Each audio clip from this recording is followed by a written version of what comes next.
All right, guys, we'll go ahead and get started here today. Thank you so much for joining us. My name is Eric Latang, and I'm the Member Relations Coordinator here with the River Valley Network. Today, we'll be talking about the dynamic leadership of a campus pastor and the role that they play in the multi-site journey of our church, of your church, wherever you're at on this multi-site journey. We'll kind of break that down today. We have one of our campus pastors of our Shakopee campus, Chris Bechtel. He'll be joining us here in a couple of moments. But before we do that, before we jump in today, I would love to just for you guys to take a moment, introduce yourself. I see some new faces, which is awesome to see you guys here, see some familiar faces. But we'd love for you guys to just jump on, introduce yourself, tell us where you're from and where you're joining from today. So feel free to kick it off. Connor, you want to start? I know you're kind of a familiar face. Kind of jump on and just share, and we'll go from there. Yeah, my name is Connor Manning. I'm from Waukesha, Wisconsin at Bridge Church. Awesome. Thanks for joining again, Connor. Yeah.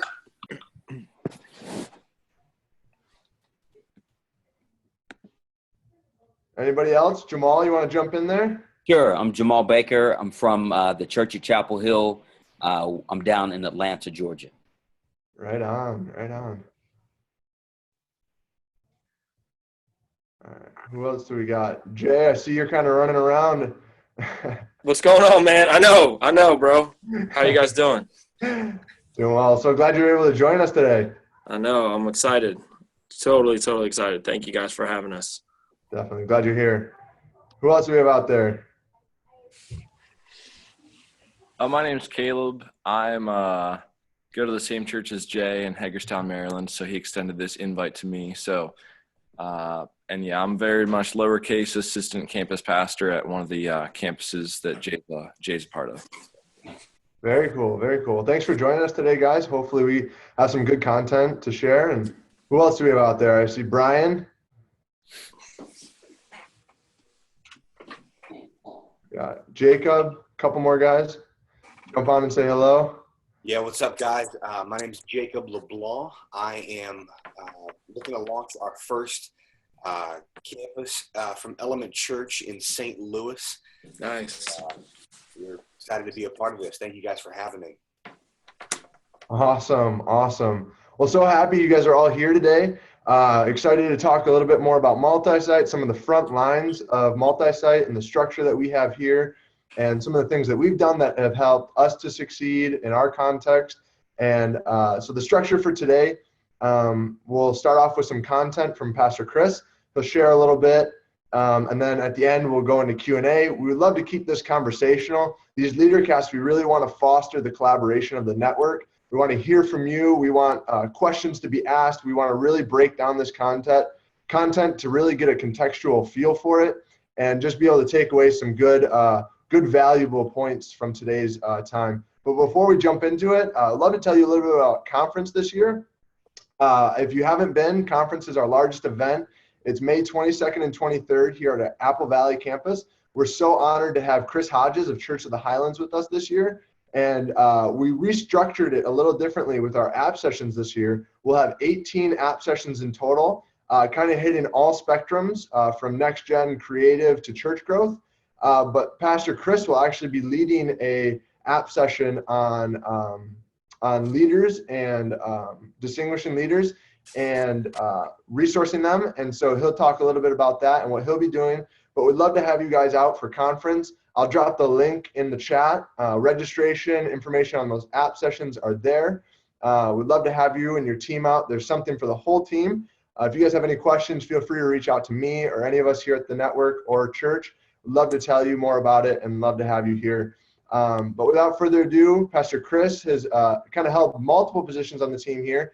Not always been a campus pastor, so he can speak into the different evolving roles of a church as you kind of grow and feel the different stretching and transition of framework within the church structurally, staffing wise. So he's a huge asset to the team here, and we're honored to have him with us today, taking the time to share on this journey. So without further ado, Pastor Chris. And gentlemen, it's an honor to be with you. And I know Brian, I was just at Brian's church in Portland last week. So Brian, hello, good to see you, buddy. And Connor, we've had some interactions before, and it's actually my home church where I was raised in Waukesha, Wisconsin. So Packer fan. So I'm sad to see Eddie Lacy go, but I'm hoping it's a good draft, right, Connor? I think Martellus Bennett makes up for it. Come on now, Martellus Bennett. Yep. So anyway, guys, I'm excited to be sharing, and I'm just going to share my perspective and a little bit about my in me and through me, and how I've grown with the campus I've been at. I've been at River Valley for about 7 years, and I was a part of a pre-existing church that was actually a church plant. So I planted a church with my now executive pastor about 12 years ago, and our campus eventually merged with River, became the Shakopee campus, and that was about 7 years ago. So I went from a 40-person church plant, we grew to about 300, and then from there we pivoted from about 300 to seeing exponential growth year over year, and now today we're about 1,800 I oversee. And it's been a fun journey, but I've had a lot of growing pains along the road, and just different experiences. So I want to share a little bit about that, some of my perspective and kind of where we're at. So the community at the campus that I oversee, we draw from about 5 different communities. About 90,000 people make up the Shakopee greater area. Again, there's probably three larger cities and about 2 smaller cities that we draw from.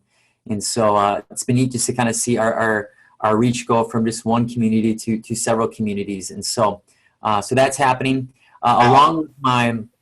Along with my campus pastor role, I also oversee 3 other campus pastors. It's a bit of a coach relationship, but I have a couple different other hats that I wear at the church, and then that would be one significant one that I wear. So I enjoy what I do. It's an honor and privilege to be a campus pastor, to be underneath a church that has great vision moving forward. So I'm just going to share two quick thoughts as I set up some of the information I'm going to share.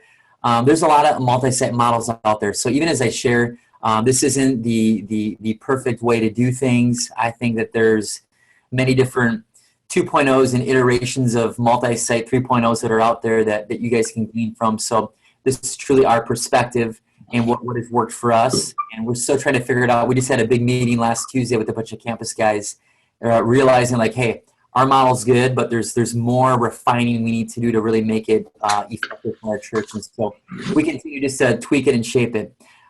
So again, there's no wrong model for multi-site. So if you're doing something different than what I'm describing, again, hopefully you can chew on the meat and spit out the bones in terms of what works for you and go from there. Last thing I'll share as I set it up, everything rises and falls on leadership. And so I would say that is the most important thing to grab hold of, is that it's not about a model. It's not about what's the greatest thing that works in terms of a system or protocol. It really is leadership. So I would say campus pastors, the success of your campus rises and falls on your leadership. And so feeding yourself good books, prayer time with Jesus, being in your word, I mean, those are things as spiritual leaders we have to have in place. And so leadership is the most vital component. It was interesting. Pastor Rob Ketterling, our lead pastor, was with Greg Rochelle about 2 weeks ago. And he shared with Pastor Rob that, hey, here's the deal.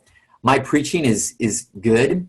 He's like, but it's not my preaching that has made Life Church what it is today. He's like, it's my leadership. He's like, without my leadership, we're not 80,000 people. It's not even close. And so just that reality that giftings and anointing is a vital part of what we do, but leadership, we have to be masters and growers of leadership in terms of feeding ourselves and leading our people.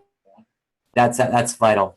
So I kind of don't like this format in terms of just sharing a bunch of information. I love very conversational interactions. So Don and Eric, if you guys want to interject and answer some questions along the way, I love that.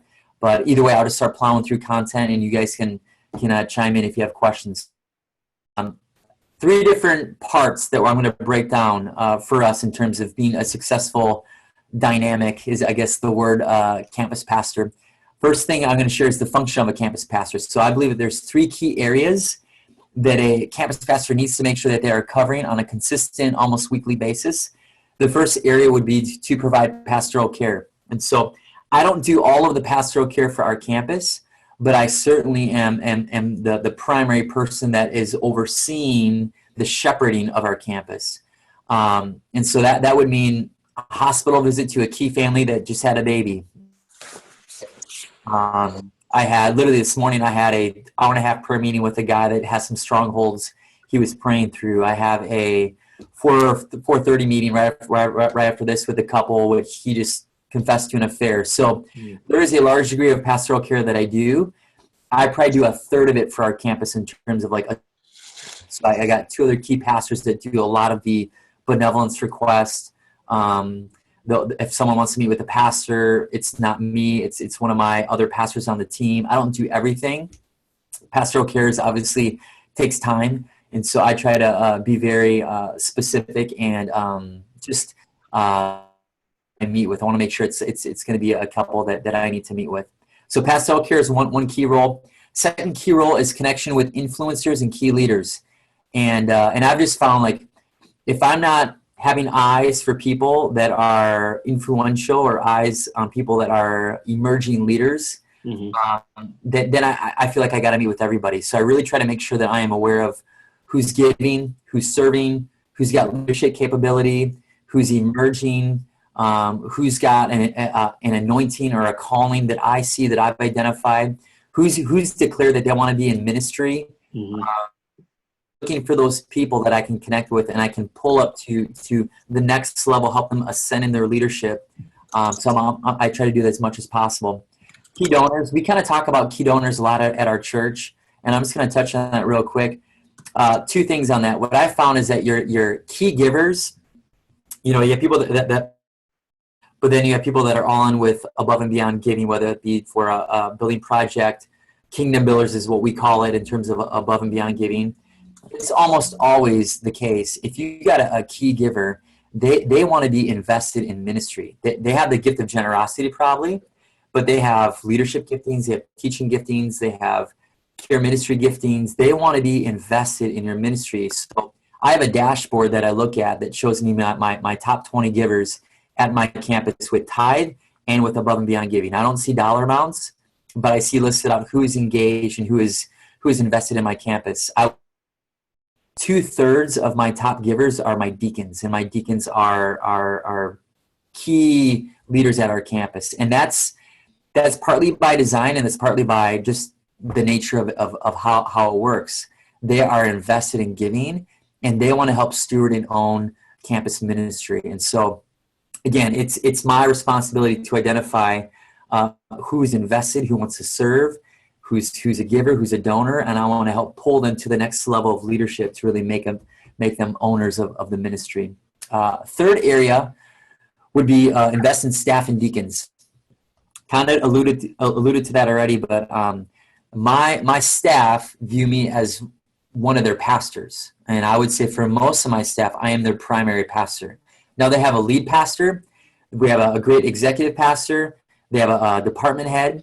But the way I view it is that if my staff, and I have with interns with staff at the campus I oversee, if my staff don't view me as their pastor or one of their pastors, then our multi-site dynamic is broke. Because I need to have the ability to speak into their lives. I need to have the ability to correct. I need to have the ability to truly shepherd them in key moments. And so I am their leader. I'm their one that is setting the pace at the campus level. But most certainly I have to be their pastor. So I take that responsibility and I invest in them. I speak life into them. I call things out. I coach, I encourage, I mentor most of our staff. And I do the same with deacons. Again, I think about vested relationships. If I have my staff who's at the top of the tier, the next tier down would be my deacons. And they are the ones carrying the bulk of the ministry, serving, leading, executing. I tell my deacons, be a champion of one ministry, trailblaze in one ministry, and then you can have as many secondary ministries as you want. So the thought would be a leader, be a catalyst for something. Is it marriage mentoring? Is it prayer teams? Is it youth ministry?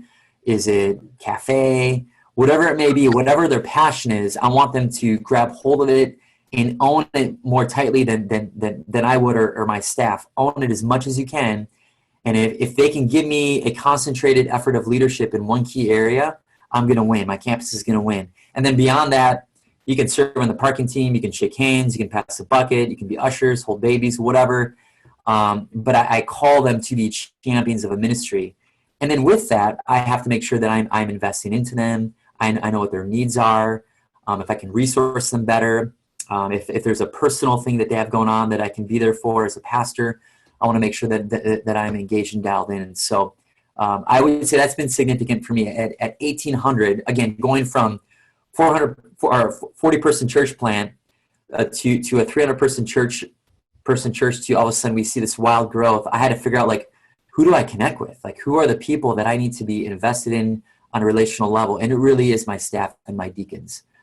So I would say for our church, and again, in the dynamic that we have, a culture of empowerment is significant. And so I would say the success of our campus has really thrived on the backs of our deacons. And so if you have key leaders, now we have elders that sit with Pastor Rob, our lead pastor. Deacons are at a campus level. You may have a different name of those key leaders that really help you guys carry ministry. But I would say apart from staff, because usually multi-site, you're kind of slim with your staff at your site. Apart from your staff, we got to have our deacons, our key lay leaders engaged, involved, empowered at a high level if you're going to grow your campus to a degree that it doesn't all fall on your staff. So I know for some of you that's pretty elementary, but we just found that tried and true for us. Next area I want to hit on is the mindset of a campus pastor. And this is the area that I had to really grow in and really evolve in. I believe that campus pastors, we should operate not as stewards, but as owners. We don't want to operate like stewards, we want to operate like owners. And really, that for some that may be counterintuitive because you are stewarding a campus in a vision of someone else. It's not your standalone church. It's not your vision. It's been given to you. Vision has been dictated to you from your lead pastor. So in a lot of ways, you do feel like a steward. But if you're going to be successful at a campus level and really have that ownership that you need, you got to grab hold. You got to grab hold of it like you're a key owner. And so I would say, as you ratchet up your leadership to the highest level of leadership is ownership. And so you got to take it like that. Another area that I think is key is that we need to embrace the full mantle of spiritual leadership. We've got to embrace the full mantle of spiritual leadership. And so pastors don't facilitate, pastors lead with authority. And that is one area I had to grow in. I was a part of an existing church, got a brand new lead pastor, but yet my senior pastor became the executive of River Valley Church. And so I was in this weird spot of like, my old boss, he's in a different seat, but he's still around a lot. My new boss, Pastor Rob, he's jumping in a lot because he wants to make a connection with our campus. So I'm like, where's my spot? How do I lead in this weird dynamic of it's mine? I'm a steward, learning to be an owner, but yet I got the bosses around all the time. And I was always deferring leadership. I was always honoring them, deferring to them in different situations on the platform. And about 6 months into it, my senior pastor, Pastor Rob, he said, Chris, he's like, hey, stop deferring. He's like, it's your campus. He's like, people get, I'm the lead guy, but they love you. They want to follow you. Stop deferring to me in terms of honoring me all the time and passing it off to me. He's like, you got to own it. And that was about 7 years ago.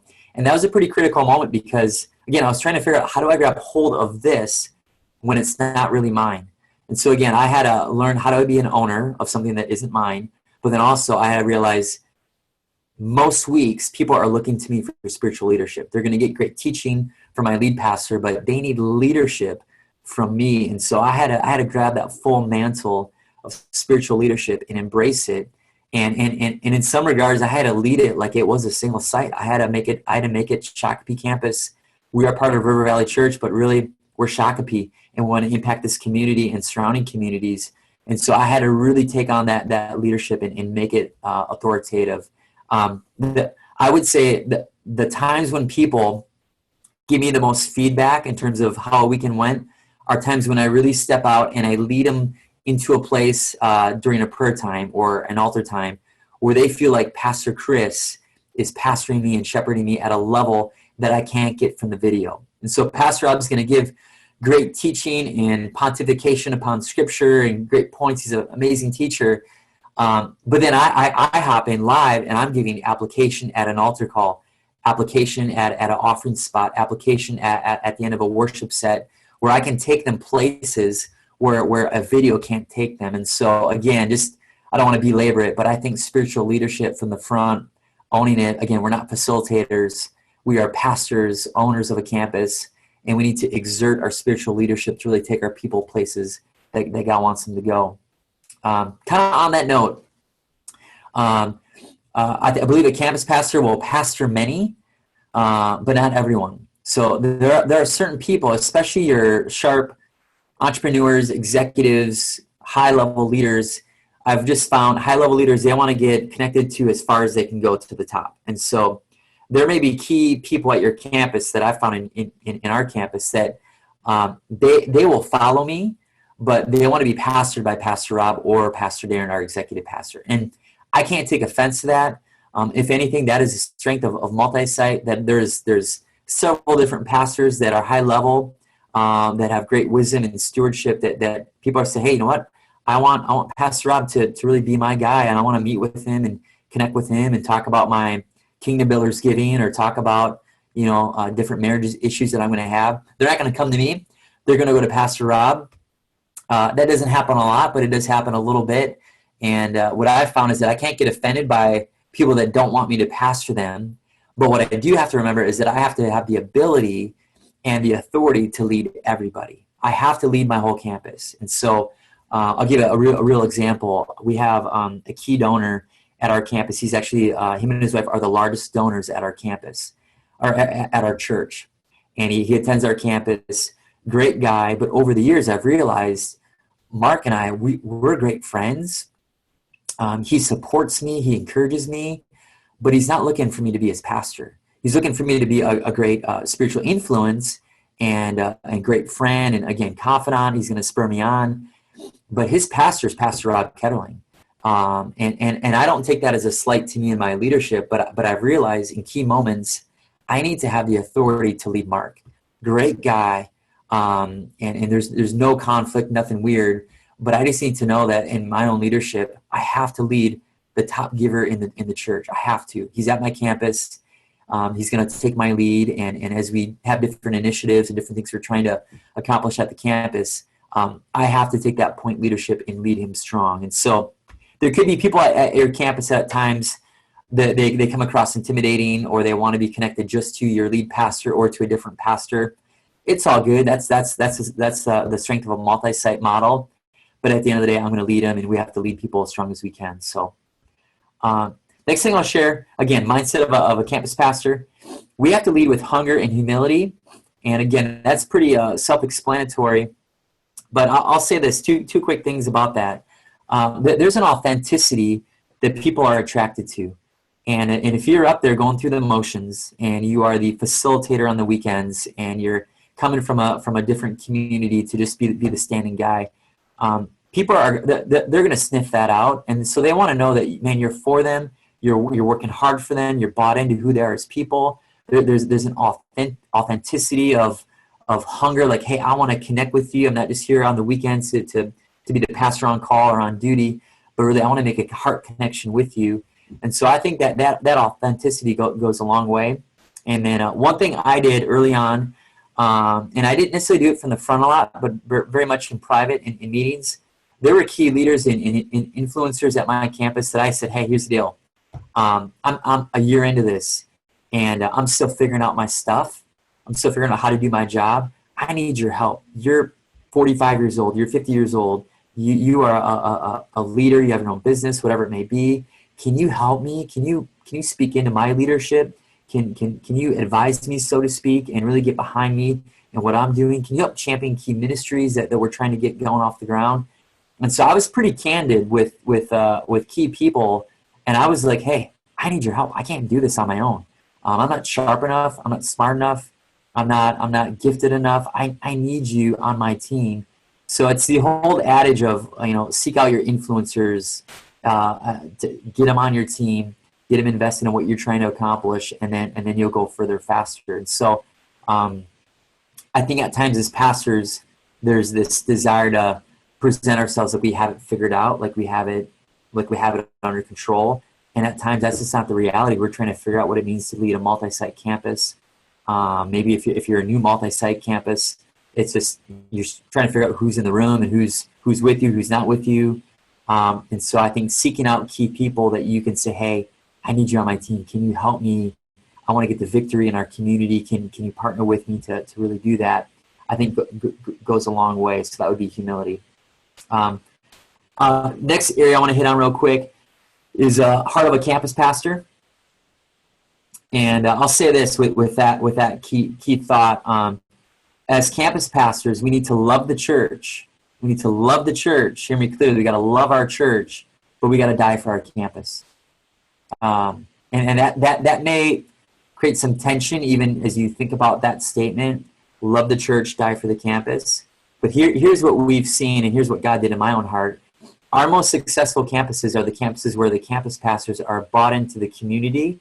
They are living in their community, and they have a burden, a God-sized burden for who they're trying to reach. We have a few campus guys. They live in different communities than the campus that they're actually leading, and their growth has been slow. Their momentum, their synergy at their campus has been slow to come. And so when you are embedded in your community and you have this I'm willing to die for my campus and for my city mentality, it oozes out. It's passion, it's authenticity, it's a God-sized burden that people are like, you know what, there's something there. Like there's something attractive about his leadership, about what we're doing, about the vision, about the purpose, and I want to be a part of it. And I was reading a book several years ago, 3-4 years ago, and it was on Christmas break, and it was this really simple story of a pastor that was saying, kind of sharing a story about fighting with his board, old school, about 30 years ago, fighting with his board, and he was hired in to be a great communicator, but he said, hey, over the years, like, I just don't want to be the weekend preacher. I wanted to truly lead my church. And so he was duking it out with the board, and what came about is that this board member was confronting him in his face about a direction and vision that he wanted to take a certain ministry. And this pastor said, hey, he's like, here's the deal. He's like, I believe in what God's doing in this church, in this community, so much that I'm willing to die for this church. And then he said, are you? And when he said, are you, to that board member, the board member just sat down, because he didn't have that kind of conviction that pastor had. And as I read that statement, God convicted me, and he asked me the same question. He's like, Chris, are you willing to truly die for your campus? And the answer was no. And I'm like, I'm not there yet. I love my campus. I love my church. But I don't know if I'm willing to lay it all down for my campus. And I know that's kind of intense verbiage, but I think there has to be some of that in you where you're saying, you know what, I may not resonate completely with my community, and it may not be my first choice in terms of where I would live. But at the end of the day, God, I want a burden for these people. I want to see them like you see them. And I want to lay it all out on the line for my campus, because I want to reach as many as we can. And so I think when you have that love the church, die for the campus mentality, again, it takes your leadership to a whole different level. It shows authenticity and buy-in. And people know that at the end of the day, he's one of us. He's not just trying to be one of us. He's not just a pastor on duty. He's one of us. And when you become one of them, again, the traction, the synergy goes to a whole different level, and I think it's important for every campus to have. I hit on it very practically. If you can live in your community that you are ministering in, it speaks volumes to your people. We've had to literally move campus guys from one community to another to get them embedded in their community, ministering to their people, hanging out at their coffee shops, being at their restaurants, shopping at their malls, driving on their streets, being in their neighborhoods. It just speaks volumes. And I know there's some models out there where you are getting sent to a site to steward a weekend, but then you come back to your home base or to your different community. Again, you got to work through some of that, but we've just found if we can get guys within their community, it goes to a whole different level. And so again, I would just say, last thought on that is just having that God-sized burden. And for my wife, some would be my wife, for my wife, she had to pray for it. She didn't have it. Shakopee was not on her list to live in. She fought it for about 3-4 years, and I was 2 steps ahead of her, but I wasn't ready to die for Shakopee. The name's weird in itself, right? It sounds just weird, Shakopee. But again, through prayer and what God was doing in our hearts, we realized, man, we have to have this burden for our people.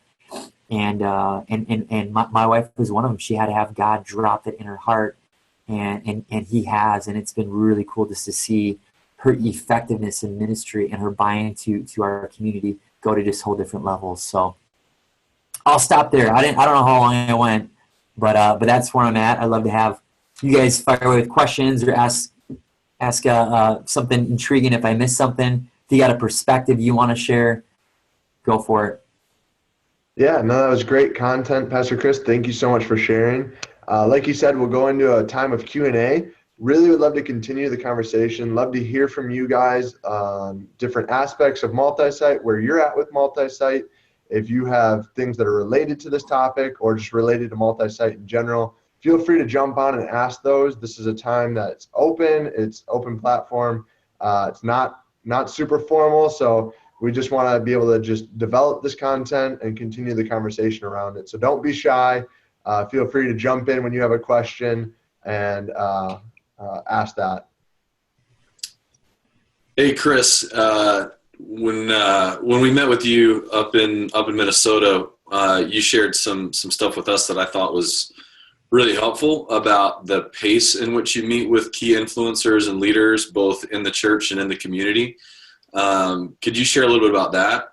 You talked about, having a certain number of meetings that were just expected of you as a campus pastor within a given week or a month to make sure that you're hitting some of these marks.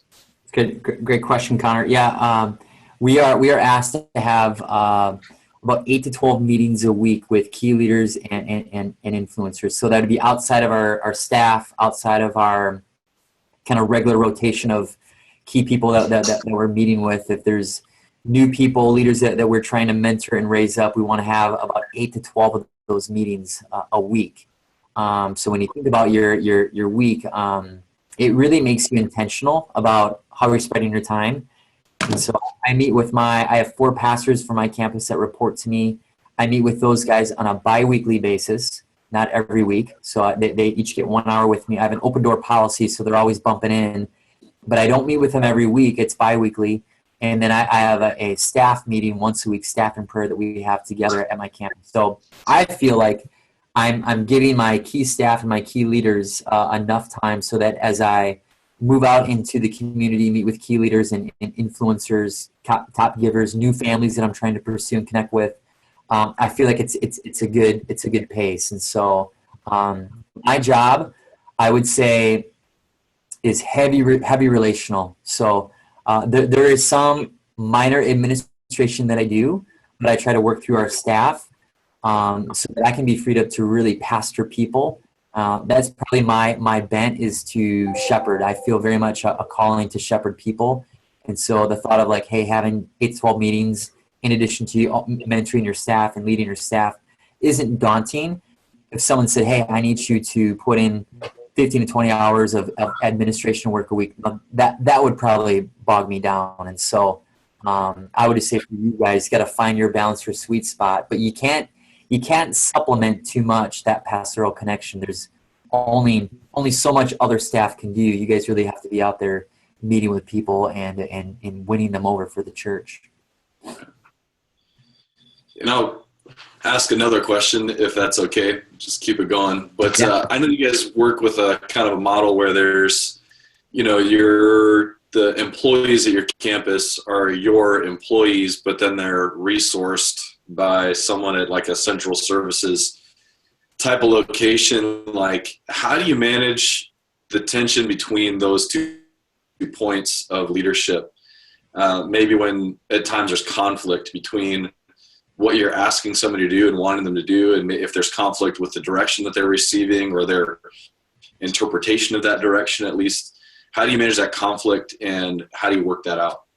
It's a great question, Connor. We've had a pretty pretty lively week in terms of dialogue because we've had some breakdowns recently with we call it central services. Central services has department heads that will dictate ministry, give directives, help set vision for every department that I have: youth ministry, kids ministry, care ministry, worship. We have department heads that are setting the vision for their ministry, and then my staff and myself, we have to contextualize that vision and that pace that they're setting for us at a campus level. So at times, I see things differently. I want to do something different within youth ministry than what our lead pastor Terry Parkman has established, and I could let it be an us and them conversation, or I can say, you know what, this is a we conversation. And Terry, we're going to get together with Sam, my youth pastor.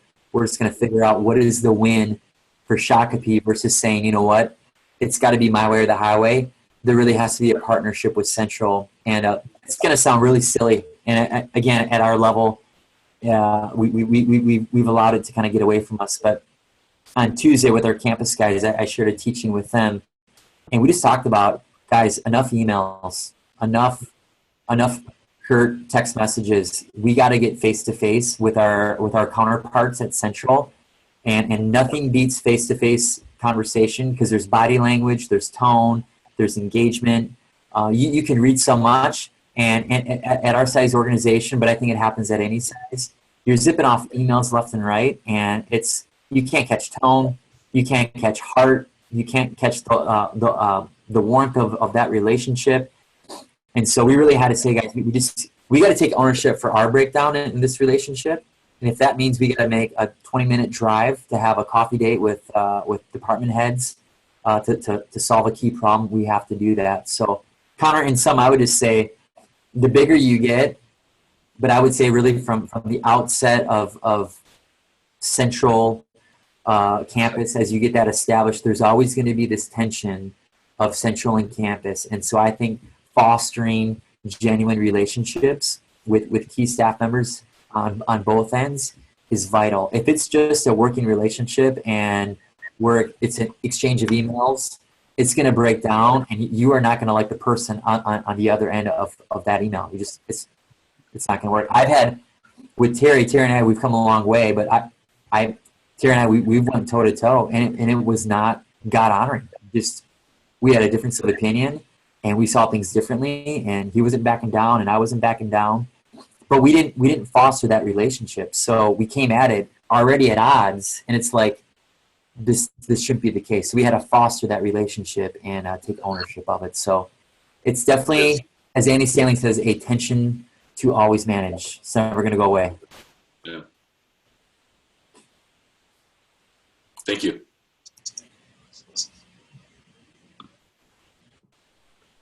I'll jump in here, Chris, and ask a question. Yeah. You talked a little bit about the time management and the way that you are able to utilize your team. What are some ways that you leverage your associate campus pastors at your campus? And I guess, too, what are some, in your role, growing from the size campus that you guys did, 400 to, I think, 1,800 now, about? What are some things that, changed for you? What are some things that you had to identify and change? If you could just speak to that a little bit. Yeah. I guess I'll just share more of my philosophical way of hiring and getting people in their sweet spot. We all have job descriptions produced for our employees and different roles, and at times job descriptions can in some ways be a bit of a restraint. It's a straight jacket where you're putting someone in a box that at times limits anointing, limits intangibles that they bring to the table, limits capacity. And so we have job descriptions, but if I see something emerging in one of my staff members, I want to jump on it. And if there's a gift set or a calling or a new passion that's emerging that benefits the campus, I want to have that critical conversation. So I'll just give you an example. Our kids pastor, high level, he's got a very entrepreneurial spirit. I think he has an apostolic anointing upon his life. And so anything outside of the church that can build, grow, take ground for the kingdom, he gets fired up about. And so, but he's very good with pastoral care. And so we had a need for pastoral care at our campus. We had a transition with one of our staff members that pastoral care became a real need. We needed a point person. I didn't want to be that person for all things pastoral care. I'll own my part, but I needed someone to really steward that. And so Aaron emerged, and these giftings emerged. And honestly, like kids pastor doing pastoral care, that's like, that doesn't work. That usually does not mix well together at all. But Aaron had the goods, and he had the passion for it. So Aaron Cole, he's our high-level kids pastor doing great things, but he also oversees pastoral care. So we had to write a whole new job description for him. We had to hire staff underneath him to really support that. But right now he's a chaplain in our community. He's teaching in the schools. He handles all of our marriage mentoring, benevolence requests. He's doing a lot of great things. But I had to identify, like, hey, he's got a passion for it. I don't, and I'm going to change his job description to really fit that. And it's been a huge benefit to us. And so to the point where we lost a pastor, but we replaced him with, we replaced that pastor that we lost with Aaron in his capacity, brought along someone that could help administrate for Aaron, and we haven't skipped a beat. So again, with job descriptions and filling roles and staffing, I would say, identify what is in your people, and if there's a gifting and anointing that doesn't necessarily fit the job description, but it benefits your campus and God's kingdom, man, figure out a way to get that out and let them thrive in their calling. That's awesome. I think Brian had a question about key donors. Brian, do you want to get on and you want to ask that question? Oh, the microphone. So Brian's question was, when you're meeting with key donors, what are you trying to accomplish? Discipleship, finding passions, and releasing them, etc. So if you could speak to that a little bit, I think. That's a great question, Brian. So I'll be honest, like when I first got in my seat, and just so you guys know, I had no fantasies of being a campus pastor way back when I was a youth pastor. I never prayed about it, wasn't on my radar. Our campus merged with River Valley, our church merged with River Valley, became a campus, and it was presented to me, hey, Chris, would you want to try this? So I said, I'll give it a year. I'll take it on. I have no clue what it means. I got to go to school on what it means to be a campus pastor. I don't know if it's in me. I think it is. So I said yes on like a trial basis. And so when I was presented with the thought that, hey, we need you to meet with key donors, I'm like, what does that mean? Like, go meet with donors? Like, am I going to meet with them and ask for money? Am I taking them out for a nice dinner? Like, I didn't know what the expectation was, and we've had to refine it over the years in terms of articulate it. But I'll deduce it and make it real simple. When I meet with key donors, my number one objective is to get into their heart and form a pastoral relationship. If I can't pastor them, I can't ask them for money. If I can't pastor them, I can't share vision. And so a lot of these guys are used to people coming to them asking for money or asking for their help or whatever. That's not my primary goal. Now, I may identify they have the gift of generosity that I want to help steward and help bring alive and cultivate. But my number one goal, and when I'm meeting with key donors, when I sit down over a table for coffee or have them over my house or whatever, I'm just trying to invest in them and care about them as a person. So that one time a year when I do have to say, hey, you know what, we got big vision. Can you go all in? That one time a year conversation has already been seeded by multiple pastoral connections. I'm praying for their kids. I'm helping them through different business transitions. I'm there when their wife is sick. And so it's intentional relationship, but I'm investing on a pastoral level. So then when I do have to have that semi-awkward conversation about asking big for finances, there's already trust, there's already built-in relationship, and it becomes relatively easy. I was intimidated at first because I thought, I'm going to meet with them, and it's the whole motive is money. And I did not like that at all. That kind of drove me crazy. I'm like, I don't get this. This feels weird. And then God kind of helped me. And again, Mark, our biggest donor at our campus, him and I started dialoguing about this. I'm like, Mark, help me understand, because we're operating like friends. As friends, give me perspective. What do you need from a pastor in terms of investment to really make that generosity gift and that relationship sweet? And so he gave me some good points, but the gist, you got to pastor them, have to pastor them. How often do you guys meet with them? Does it vary? Is it structured? Are you challenged to do a certain amount each month? What does the amount look like? Yep. Like I alluded to already, I think most churches operate like this, where your top givers are also most invested in ministry. And so two-thirds of my deacons are my top 20 list. So it's a 2-for-1. I'm meeting with couples. We're talking about ministry. We're talking about things that they're leading, what's in their heart. Hey, do you have vision for prayer team? Let's take it to a different level. In the same token, they're key givers. They're giving $30, $40, $50, $60, $70,000 to above and beyond giving projects. And I'm investing. And at times I do ask, at times I don't ask. I'm not asking for them to give. I'm just investing in who they are as people, helping them thrive in their ministry, and money just, it follows.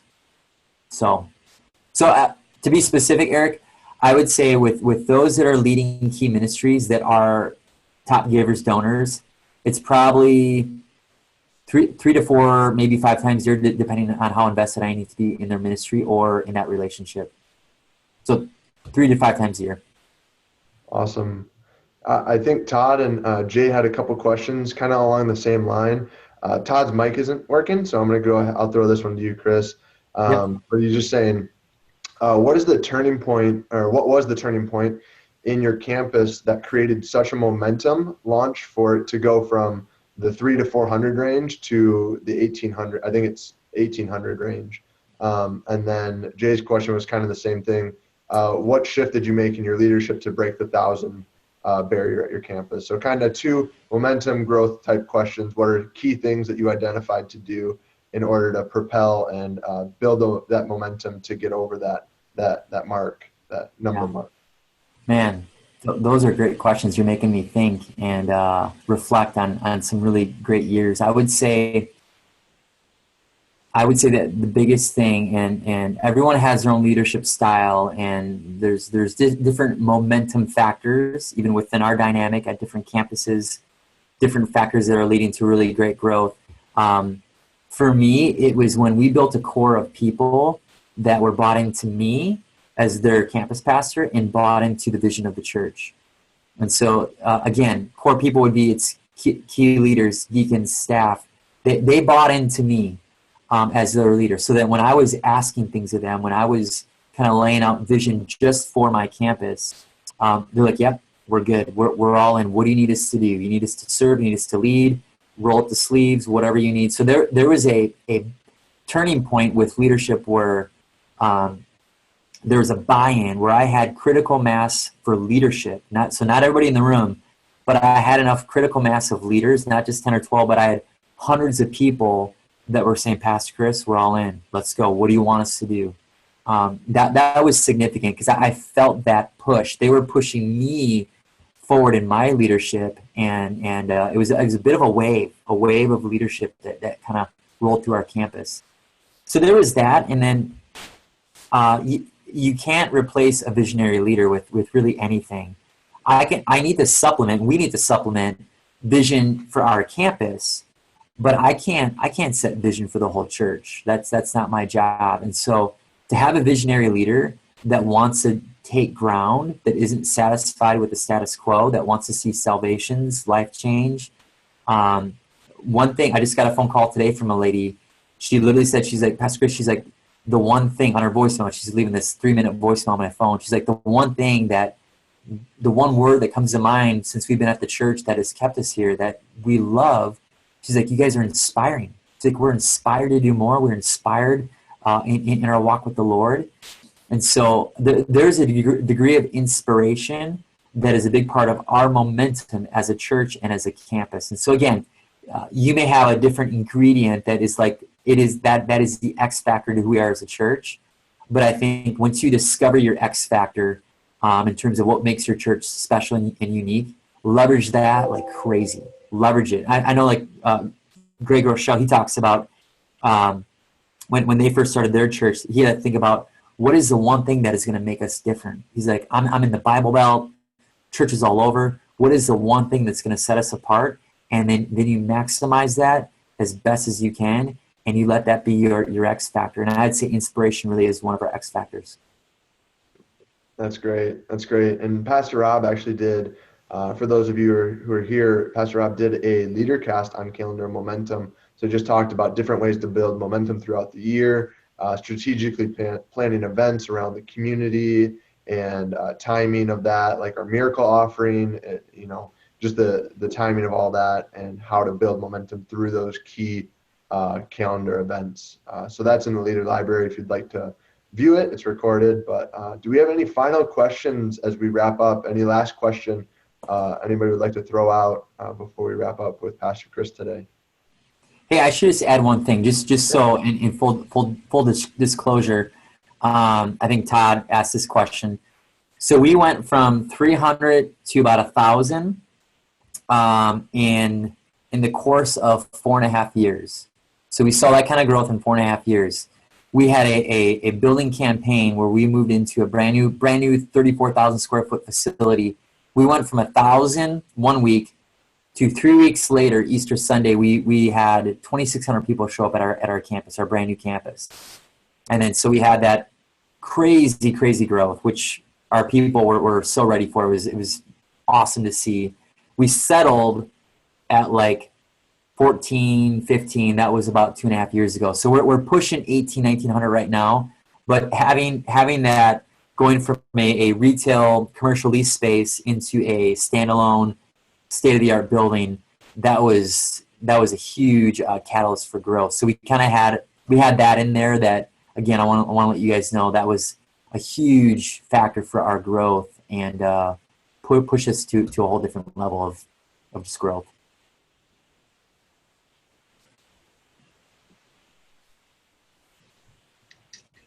Awesome. If we don't have any final questions today, we'll go ahead and wrap up. But thank you so much, guys, for taking the time today out of your schedules. I know each of you are busy with your own role where you're at, and we just appreciate you guys leaning into what we're doing here through the network. And Pastor Chris, thank you for taking the time today to pour into us and talk multi-site. So we're looking forward to more this year, and hopefully you guys will be able to attend, and hopefully we see you at conference. If you guys have any questions or anything, feel free to reach out. Otherwise, you guys have a great week, and looking forward to see you back soon. Take care, guys. Thanks, guys.